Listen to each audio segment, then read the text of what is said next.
아, 위로에 내가 혼자 올랐다. 이거 누구의 공간입니까? 화자의 공간. 화자의 공간입니다.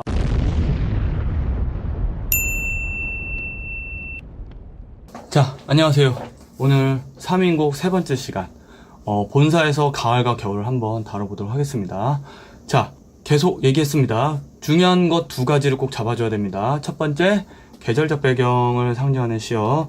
두 번째, 님에게 보내는 선물. 님에 대한 화자의 사랑과 정성. 이런 것들을 다루는 시어.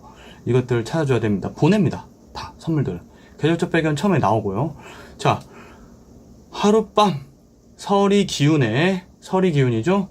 설이가 뭡니까? 설이 기운. 설이를 모르는 분들이 많습니다. 설이가 뭐냐면은, 그, 추운 때, 아침 되면은, 그, 유리창이나, 뭐, 아니면은, 뭐, 잎 같은 거, 풀 같은 거에다가 얼음이 좀 끼잖아요. 막 이렇게 약간 바삭바삭한 느낌? 이런, 그런 얼음들을 설이라고 얘기합니다. 그런데, 이 설이는 계절적 배경을 당연히 나타나요. 설이 기운.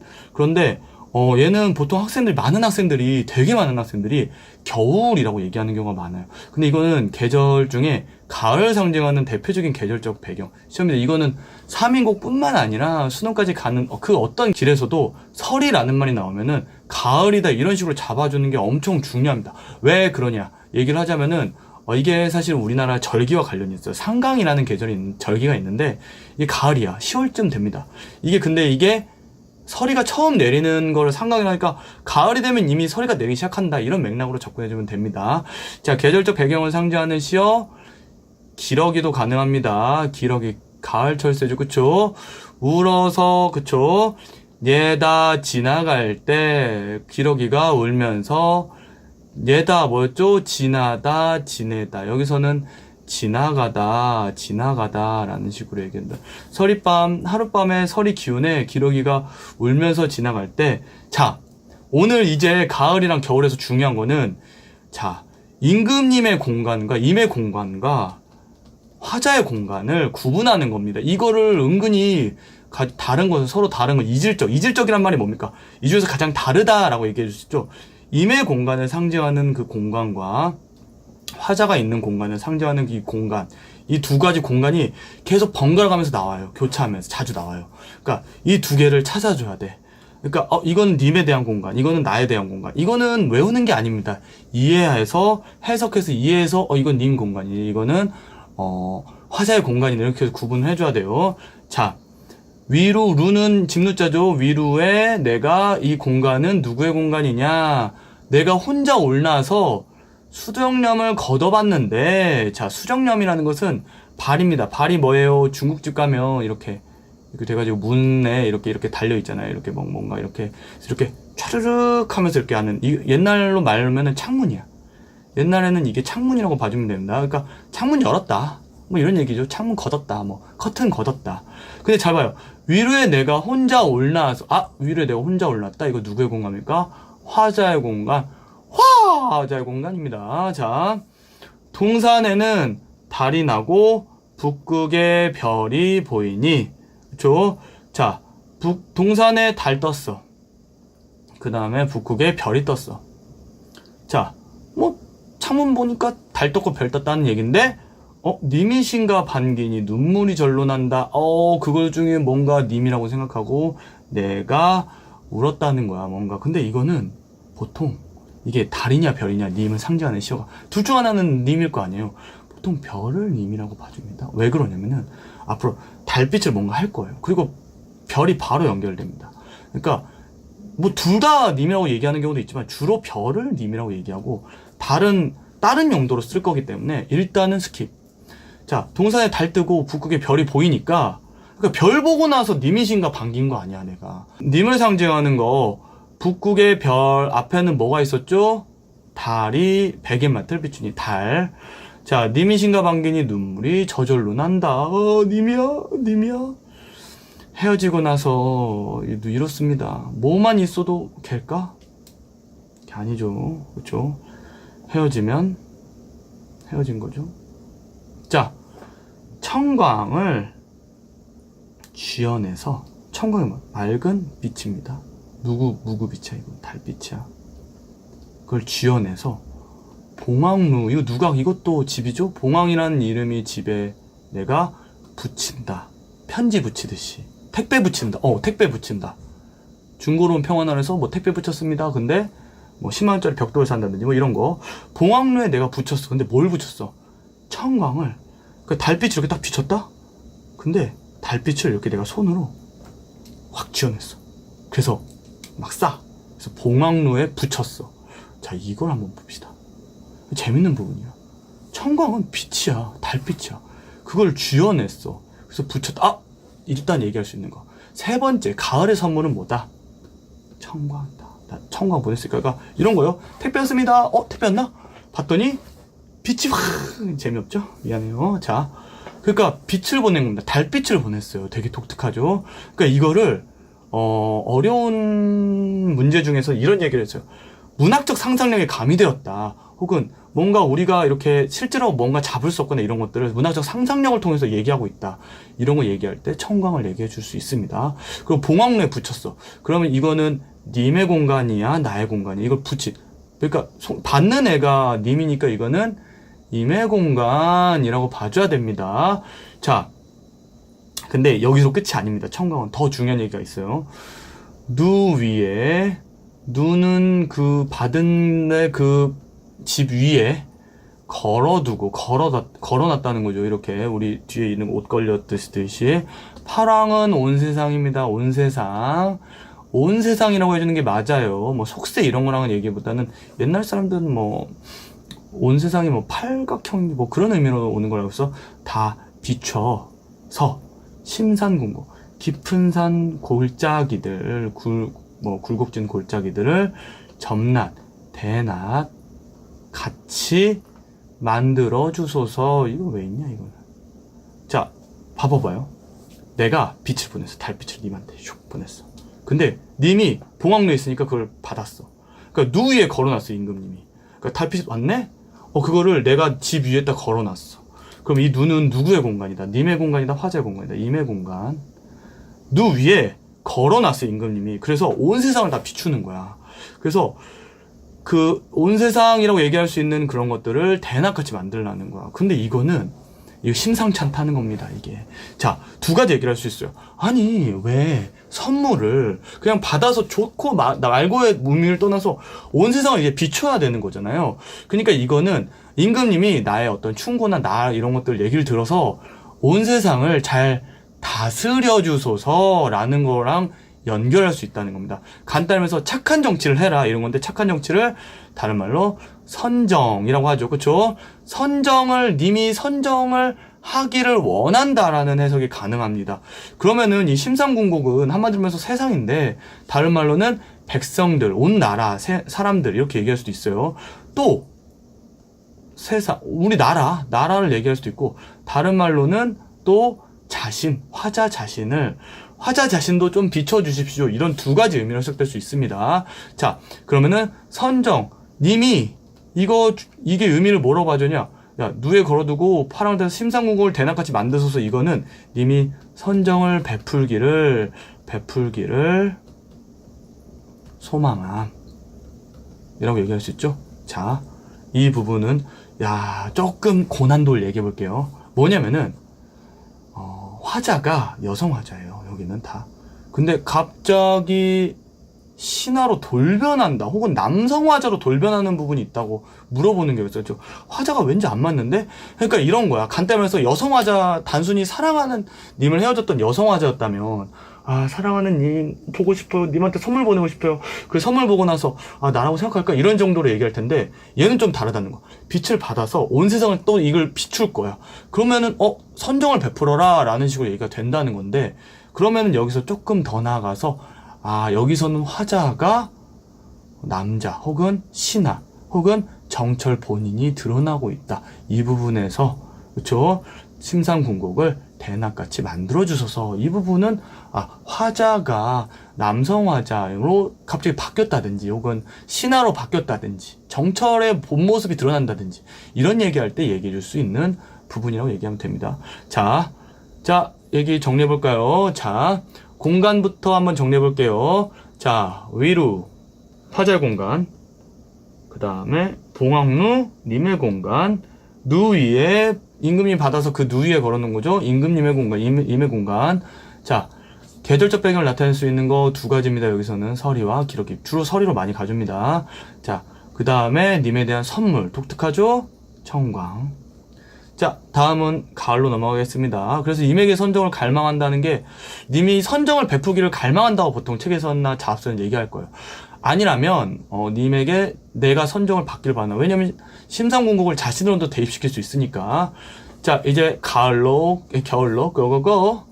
자, 건고는 파랑이랑 같은 말입니다. 온 세상이 폐색. 폐색인 건 다쳤다는 겁니다. 다칠 폐.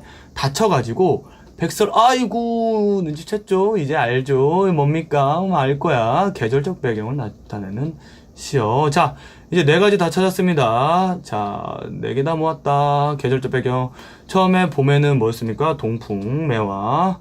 그 다음에 여름에는 녹음. 자, 가을에는 서리, 기러기. 자, 아이고, 그 다음에 백설. 귀찮아서. 자, 대충 썼어요. 자, 이거 한번 해석해 봅니다. 한 빛이래. 한 빛깔이라고. 그러니까 겨울이면은 온 세상이 어떻게 됩니까? 막 활기차는 게 아니라 다 닫힌다 그래. 그러니까 막 한마디로 해서 나뭇가지가 이렇게 막 이렇게 돼 있고 막 사람들도 안 다니고 추니까. 그쵸? 자, 온 세상이 다 닫혀가지고 흰 눈이 자 쌓여 있어. 그러니까 온 세상 흰 눈이 쌓이면은 안 가리잖아요. 온 세상이 다 한 빛깔, 흰 눈의 한 빛깔일 때, 자, 사람은 카니와, 저번에 나왔습니다. 카니와, 그렇거니와, 혹은 물론이고, 라고 했습니다. 그렇거니와, 그것은 당연하고, 그러니까 사람도 그렇고, 사람은 당연하지만, 나는 새들도 그쳤다, 끝쳐있다, 없다는 거죠? 끝쳐있다는 거죠? 자, 그러니까, 눈이 너무 많이 내리고, 온 세상이 닫혀있어가지고, 사람은 좀 그렇다 칠 수 있어. 사람은 없을 수 있어.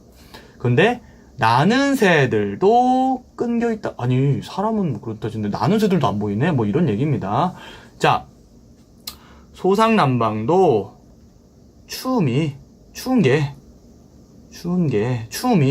해석하는 게 또 맞죠? 추움이 이렇거든. 이런데 옥루의 높은 곳이야 더욱 일러 말해서 무엇하겠느냐? 띄어쓰기도 안 되고 내가 받은 자료인데 좋은 자료는 아닌 것 같아. 이런 거 왜 띄고 이런 거 있지 모르겠어요. 자, 소상난방은 화자가 있는 공간입니다. 근데 이 사람은 한국에서 귀향을 갔기 때문에 사실은 한국의 지명이 아니에요. 근데 여기는 중국에 있는 것들을 그대로 쓴 겁니다. 즉 얘가 양반이니까 옛날 말들을, 옛날 좋은 공간들 이런 것들을 쓰는 경우가 많죠. 그래서 그런 맥락에서 소상난방을 데리고 왔다고 하는 게 맞습니다. 그렇죠? 이걸 어떤 의미로 비판할 수 있습니다. 왜 하필이면은 이걸 썼을까? 우리나라 원래 자기가 귀향 갔던 그 창평인가? 거기를 그냥 지명을 썼을 수도 있는데 어쨌든 자, 여기는 화자의 공간, 여기는 님의 공간으로 해서 해석해 줍니다. 자, 이런 거야. 소상난방, 그러니까 자기가 있는 이게 뭡니까? 우리나라죠? 소상난방, 내가 여기에 여기 있다고 쳐봐요. 여기는 임금이 있겠고 여기 임이고 내가 화자가 있다고 쳐봐요. 그럼 여기는 좀 따뜻해요. 여기는 좀 더 춥죠. 여기는 개 춥죠. 자, 아니 부산에 살던 여자애가 있었어. 아는 여자였는데 친했어요. 동갑이었는데 부산으로 놀러 갔었지. 이 친구 놀러 가서 회 사줬어. 내가 사줬어. 근데 부산에는 눈이 안 쌓여요. 부산 사람들 얘기해줘요. 눈이 안 쌓여요. 왜냐면 거기는 좀 따뜻해요. 그래서 눈이 내려도 눈이 잘 쌓여. 걔가 그랬어. 눈이 쌓이면 좀 신기하다 그랬어. 헉, 눈이 쌓이네? 그래서 왜냐면 눈이 내리긴 내린대요. 그런데 잘 안 쌓인다. 따뜻하니까. 이런 식으로 가줍니다. 나도 이렇게 힘든데 님은 더 어려운 상황에 님은 얼마나 힘들까 이런 겁니다. 이 남쪽, 따뜻한 남쪽도 내가 있는 이 따뜻한 남쪽 내 공간입니다. 화재 공간도 추움이 이렇게 추운데 옥루에 있는 높은 곳에 있는 임금이야 더욱 말해서 못하겠느냐 이런 겁니다. 예를 들어서 나도 이렇게 남쪽에서 부산에서 이렇게 나도 추운데 평양 이쪽은 이런 거 얼마나 말해서 뭐해. 엄청 춥다는 겁니다. 뭐 걱정하는 거? 임걱정. 세상에 제일 쓸데없는 걱정이 뭔지 아세요? 헤어진 사람 잘 지낼까 걱정하는 겁니다. 님과 헤어져서 너무 잘 지내요. 자, 근데 뭐 어쨌든 나도 이렇게 추운데 님은 얼마나 더울까? 님 걱정 더 하는 거야. 화자의 공간, 님의 공간. 자, 양춘을 붙여냈다. 마지막 선물 발견했습니다. 자, 얘보다 더 중요한 건 선물 시리즈죠. 첫 번째 선물 매화, 두 번째 선물 임의옷, 자, 세 번째 선물 청광, 자, 네 번째 선물 양춘입니다. 양춘은 따뜻한 햇볕, 봄의 햇볕이야. 봄 기운입니다. 봄 기운.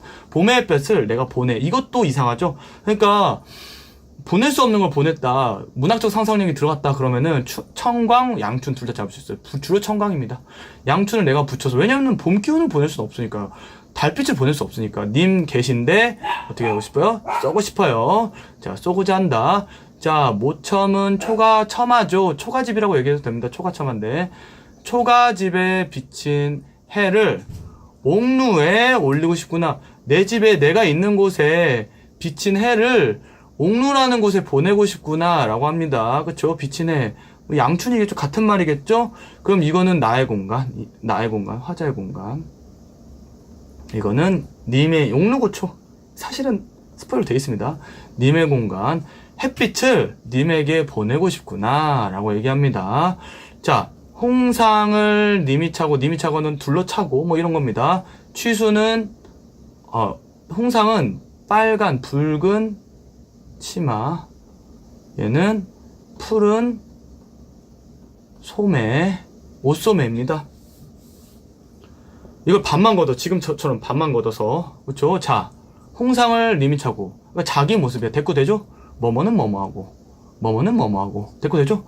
자, 붉은 치마를 내가 여미어 차고 푸른 소매를 반만 걷어가지고, 자, 뭐 별 얘기는 아닙니다. 내가 지금 내 모습, 화자의 모습을 보여주고 있는 건데, 이게 중요하다는 겁니다. 홍상이, 자, 이제 다 모았어요. 또 4개. 여성 화자임을 드러내는 4가지 시어도 다 모았습니다. 첫 번째, 연지분. 두 번째, 세 번째는 금자고. 두 번째가 오색선이죠? 오색선. 네 번째, 홍상입니다. 왜죠? 빨간 치마니까. 보통 남자들은 치마 안 입으니까. 근데 푸른 소매 왜 안 되냐? 푸른 소매는 남자가 입을 수도 있죠? 그쵸? 이런 상태일 거야. 그치? 이런 상태. 자, 빨간 치마. 그쵸? 자, 여성 화자임을 드러내는 시어입니다. 그러니까 이거는 여성 화자임을 뭐 얘기 안 할 수가 없습니다. 무조건 여성 화자입니다. 자, 일모수죽은 뭐 해석이 다 돼 있죠. 해가 질 때 대나무에 기대가지고 햄가림도 하다 말했죠. 하다 많기도 많구나 많다 하죠. 자, 햄도 중요합니다. 자, 해다라는 고전시가에서 해다가 나오면은 헤아리다 혹은 생각하다라고 해석해주면 됩니다. 그러면은 생각하다 헤아리다 하면 햄가림을 명사형으로 봐주면 돼. 내 생각이. 그러니까 내가 빨간 치마 입고 푸른 소매를 반만 걷어놨고 해가 질 때 시간 배경 있죠? 대나무에 기대가지고 내가 생각이 많기도 많구나. 자, 국외음악 적용시키시면 안 되죠. 짧은 해인데 짧은 해라고 해석해줘. 짧은 해가 쉽게 져가지고, 자, 긴 밤을. 해는 이제 겨울이니까 빨리 집니다, 해가. 자, 긴 밤이 깁니다. 고초 한자는, 고초는 꽃꽃이라는 말입니다. 꽃꽃이. 고추라는 말 압니까? 고추 세우다. 약간 이상한 얘기처럼 들리지만, 그런 거 아니고요. 고추라는 말은 꽃꽃이란 말이에요. 한마디로 해서 이거 말고, 이거였다는 거. 가끔 나와요. 고전시가에서 고초 앉아 이런 식으로 나옵니다. 뭐 중요한 건 아니고. 자, 짧은 해는 2가지가 되죠. 해는 짧고 밤은 길고. 자, 짧은 해는 쉽게 져서 긴 밤을 꼿꼿이 앉아가지고. 자, 색채가 나타나는 시어 나타납니다. 청등, 푸른등 걸었어요. 걸어놓은 곁에 푸른등 이런 거 청소처럼 뭐 이런 푸른 등을 이렇게 걸어놨겠죠. 파란색 형광등은 아닐 테니까. 던공우는 악기입니다. 전공우라는 악기인데 공우라는 악기예요. 간단하면서 약간 하프처럼 생긴? 아니야, 기타처럼 생겼다고 해야 되나? 뭐 어쨌든 지금은 남지 않았는데 이렇게 이 기타야. 뭐 대충 전공을 놓아두고, 그러니까 청등 걸어놓은 곁에 이 악기를 딱 이렇게 놓아두고, 자, 꿈에나 님을 보려고 턱 받치고 비껴 앉아있으니, 비껴쓰니는 자주 나오죠. 비껴 앉아있다 이런 식으로 얘기하면 됩니다. 앙금. 자, 이게 뭡니까? 저번에 했던 금이 이금자를 잘못 쓴 것 같아. 비단금자를. 자, 이불 잘 때 덮는 거. 이불도 차기노 차구나. 왜 찰까요? 자, 왜 찹니까? 객관성가물이죠. 내가 지금 외로움을 느끼게 할 수 있을 만한 시어니까 왜 찹니까? 자, 이 밤은 언제 셀 것인가? 님이 없으니까 차겠죠. 자, 님이 없음을 느끼게 해주는 정막이나 수막이랑 비슷하죠. 찹니다. 없습니다. 비어 있습니다. 님이 없어서, 님 사랑해서, 그리워서. 자, 님에 대한 염려. 생각 많이 하죠? 외로워하죠? 자, 두 가지 정리해주고 갈게요. 자, 여기서 얘기하는 계절적 상징을 얘기하는 거 바로 백설. 그 다음에 여기서 보내는 선물은 양춘. 자, 님의 공간, 나의 공간 구분할게요. 소상난방, 나의 공간. 옥루고처, 님의 공간. 그 다음에 모첨, 나의 공간. 그 다음에 옥루, 님의 공간. 됐습니까? 네. 이렇게 하면은 겨울도 마무리가 됐죠. 그러면은 마지막 결사에서는 결사 부분을 한번 마무리를 해주고, 그 다음에 이 고전시가 3인곡의 전반적인 내용에 걸쳐 설명을 한번 마무리하도록 하겠습니다. 네, 공부하느라 수고하셨고요. 구독과 좋아요를 눌러주시면 감사하겠습니다.